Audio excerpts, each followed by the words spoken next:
اليوم منتخب اليمني كان محمد ناصر كلم بحقد قلب يعني، ويعتذر من الجمهور ونشأة اعتراض، قال أنت لا تعتذر، المسؤول هو اللي يعتذر. المشكلة أن المسؤول حمله اللاعب وخلى اللاعب هو اللي يظهر بالصورة. المسؤول مش موجود بالصورة، المسؤول موجود في الصور لما يحقق المنتخب اليمني إنجاز تحصل المسؤولين جميعهم موجودين، لكن وقت الخسارة لا، اللاعب هو اللي يتحمل هذا مستواهم، هذا اللي قدمنا لهم، احنا عملنا لهم، سوينا لهم. هذا التصريح اللي قاله الكابتن محمد ناصر محمده نطقته أنا قبل 4 سنوات في خليجية 23، نفس التصريح أنا تكلمت فيه وأنا لاعب قناة الكاس. أنا لاعب نصرح ندافع عن أنفسنا ونتكلم نفس المشاكل. لعبنا مع 4 رجال في المنتخبات اليمنية في 10 بطولات خليجية، نفس السبب ونفس الخسائر ونفس المستوى ونفس المشكالية.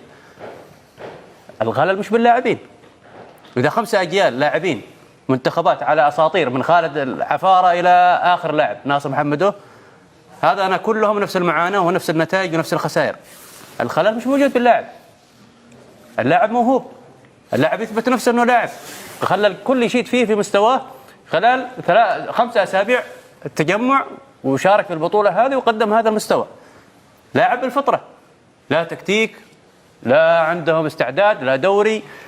يعني لما اجي لك اذكر لك لاعب من المنتخب اليمني اشي اذكر احصائيته ولا اتذكر انه عنده مباريات، اشوف لك اليوم 5 لاعبين اول مباراه في تاريخهم في حياتهم يلعبوها اليوم. مباراه السعوديه اول مباراه بالافتتاح، ايضا 7 لاعبين اول مره في حياتهم يلعبوا مباراه دوليه معروفه، دوري رسمي يعني مباراه رسميه اول مره. كيف ايش تنتقدهم او تتكلم عليهم؟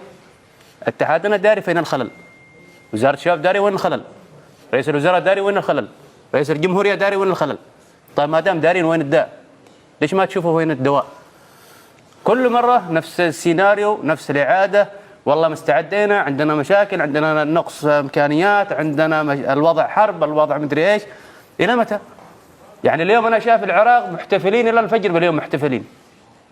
الشعب اليمني الوحيد اللي ما يحتفل؟ يعني ما يعني لازم يكون في عندنا نوعا ما نقدر اليمن فوق، اليمن على جنب، صراعاتنا نخليها على جنب، مش نتصارع من أجل أن احنا ننزل سمعة اليمن لا تحت. نتصارع كل شخص يعني يدافع على صاحبه، يدافع على من يموله، لكن بالأول والأخير سمعة اليمن هي فوق كل شيء. يعني أنا تعبنا، الناس كلها تنتقد اليمن، أي مشاركة اليمن ضعيف، اليمن مش جاهز، اليمن إلى متى نصير؟ احنا أفضل منتخبات في الفئات العمرية، منتخبات عمرية لو أجيب واحد من الحارة يدرب المنتخب في الفئات العمرية أنا أفوز على دول الخليج كامل. لكن ليش لما أكبر أنا أوصل لهذا المستوى؟ فين الاستمرارية؟ يعني نتكلم مع من عندكم مشاكل، في مشاكل بين الاتحاد بين الوزارة، سدوا بينكم يا أخي، خلوا اليمن على جنب. مش هذا الإعلامي يدافع عن نفسه وهذا الإعلامي يدافع على مسؤوله. يا أخي خلوا مصلحة اليمن فوق كل شيء. لازم نجتمع، لازم نصلح، في عندنا خامات، في عندنا ناس عندهم فكر يريدوا تطوير اليمن، استغلوهم، خلوهم يشتغلوا لليمن، اعطوا المجال للجميع انه يشتغل من اجل الكره اليمنيه. يا اخي انا ما اتكلم انه ما عندي مواهب حتى اني اتعب في الموضوع ولا اني اتعب يعني بانتاج منتخب كبير. يا اخي انا عندي موهبه، عندي ناس تعرف تشتغل، كلها تشتغل. يعني منتخب ما عنده اي مباراه وديه واعذار يجي يشارك في البطوله هذه وبالاخير يقولوا والله احنا قدمنا بس ما حد استجاب لنا. يا اخي في خلل، الاتحاد في منظومته داخل في خلل موجود والكل يعلم فيها. يا اخي صلحوها. الى متى بنستمر على هذا الحال؟ الناس وصلت الى مرحله خلاص حتى الشعب اليوم ما درى عن من غريمه من المسؤول على هذه الاشكاليات الموجوده.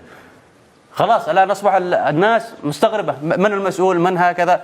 رئيس الاتحاد عنده امكانيات ويقدم ما عليه، لكن لديك بطانه فاسده سيئه عليه معالجتها. الى متى بنجلس نستمر على هذا الحال؟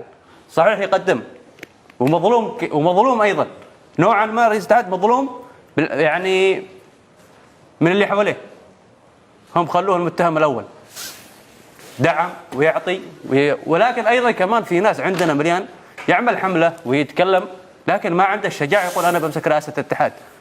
كلهم بس حاولين يعملوا فتنه ونقاشات وتواصل اجتماعي على الاتحاد وعلى وزاره وعلى. احنا عندنا منظومه كامله منتهيه على الرياضه.